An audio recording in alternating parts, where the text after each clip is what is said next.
Hi, everybody. I'm Danielle Deabler. I'm SVP of Media Innovation for Weber Shandwick. And obviously, you know Lars because we're on Lars' Facebook page. Yeah, that's probably a good tell and a good indicator of where people are. But I'm Lars. I'm the founder of Amplify Talent, Lars Schmidt, and the co-founder of HR Open Source. And we've been working today on a post around transmedia storytelling, particularly in the field of recruiting. And so we're going to talk a little bit more about that over the next couple minutes. So what do you mean by transmedia storytelling? What does that mean? Yeah, so transmedia storytelling is really, it's multi-platform storytelling, primarily in the digital field. So it's using a variety of digital platforms to convey the same story, but you're doing it across different channels. So in the case of recruiting, oftentimes we're doing that across different social channels. So it may be Facebook Live, it could be Twitter, it could be Snapchat, it could be Instagram, really whatever channel you choose, even getting into audio like SoundCloud.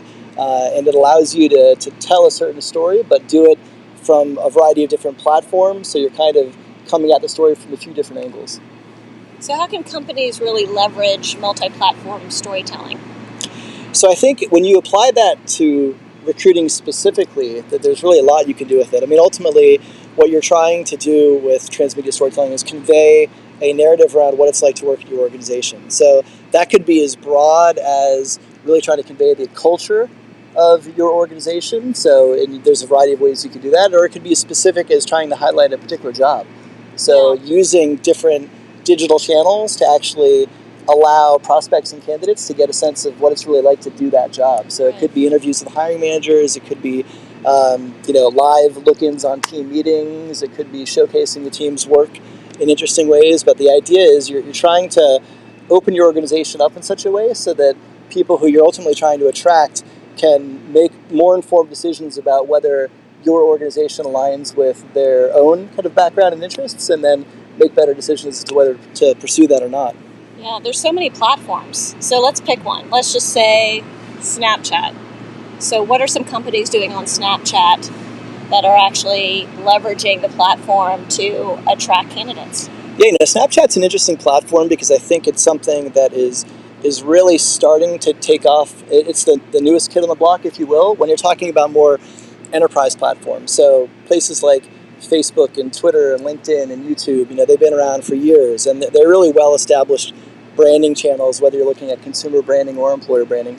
I think Snapchat, because it is more of an emerging platform, I say emerging, but it's overtaken Twitter in terms of daily, monthly users. So it's emerged, but from a branding perspective, I think it's still emerging. And so, the way that what makes Snapchat kind of interesting is the fact that there isn't an expectation of production, right? It's gone in 24 hours. You're able to actually create something that you don't necessarily have to put the same level of thought and rigor behind it as you would on a brand campaign, say on YouTube or Vimeo or even print advertising in some cases. So when you look at companies that are doing some interesting stuff, I think GE has been really active in branding. I'm sure you've seen their TV ads, you've seen them across other channels. They're starting to really invest more heavily in Snapchat as well. And they're doing things like, obviously they have a big budget to work with, so they're creating custom filters that we'll show an example of that in this actual blog post. But what they're also doing, and this is a fairly common practice that you see companies like Cisco doing as well, is Snapchat handle takeovers. So rather than having a corporate channel run by recruiting or marketing or whoever it may be, they're actually turning the channel over to employees and allowing them to host it for the day to showcase what it means to do that kind of work in that field. And so really what you're seeing then is you're seeing the work experience from the employee's point of view, which clearly is not going to have the polish or the corporate rigor, if you will, if marketing or even kind of established recruitment comms is leading. Yeah, it's fascinating. It's peeling back the curtain so people can get a taste of the work culture. Yeah, exactly, and really seeing what it's like. Like GE, for example, today they did a takeover, and I was looking at their Snap, and it was just a guy who worked in their engineering group, and he talked about how he loved robots. He grew up loving robots, and he had a series of snaps. Huh? Robots were his thing. GE's a good place for somebody that has robots as their thing, but he talked about there. Yeah, but I mean that's the kind of thing where the people they're trying to attract, like there may be somebody seeing that snap who also loves robots and is like, oh wow, like you're right, like that is an environment where I can work in an area that I'm passionate about. Yeah. And so that's something that's not necessarily going to convey in traditional recruiting methods like a job description. Right. It's just fascinating, the whole evolution of finding a job. I mean, before, as a job seeker, you would send in your resume in a nice envelope and matching paper and wait for weeks to hear back, and you wouldn't have a clue of what it was like behind the scenes. But now there's such a more intimate connection point. Yeah, that's like exactly right. We were talking earlier about, hey, you could do a Facebook Live and talk to candidates, have them answer questions. Yeah. To be very meta about it, but I think that's a good idea. And here we are, if you're a recruiter and you wanted to fill a job. Yeah, that's exactly right. Have a Facebook Live session. And an apology, if we're getting questions on this broadcast right now, apologies that we're not answering. You can probably tell we're outside. It's rather bright. And while we do have a screen, we actually can't see it. So I'll have to catch up with your comments after the broadcast. But you're right. When you think about traditional recruiting approaches, recruiting usually sat as a buffer between the hiring managers and the hiring teams and the candidates who are actually trying to work for your company.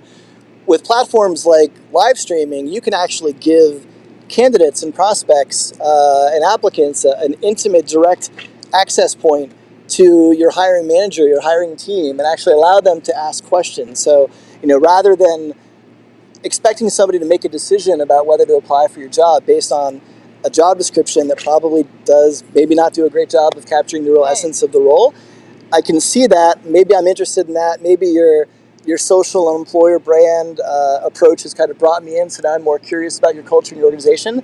But now if I can actually see the person who I'm going to be working for and hear them talk about the job and what I'm going to be doing in that role, that's a completely different experience for me. And not only see them do that, but actually ask questions. So, yes, you could take a static video of a hiring manager telling you those things, and I can watch that, and that's going to be more informative to me than just seeing a job description. Right. But now if I actually have access and I can see them talking about it and I can ask them questions as they're going, that's a completely different experience. So you're really allowing candidates a much more intimate view of the organization and what it's like. So it's also windy up here, so bear with us.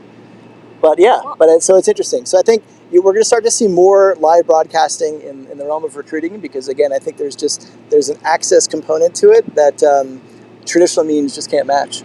Yeah. It's fascinating. Well, thank you, Lars. This has been great. And hi, everybody. We'll talk to you soon, and we'll check out the comments. Sounds great. Yeah, we'll get back to the comments as soon as this ends. So thanks for watching.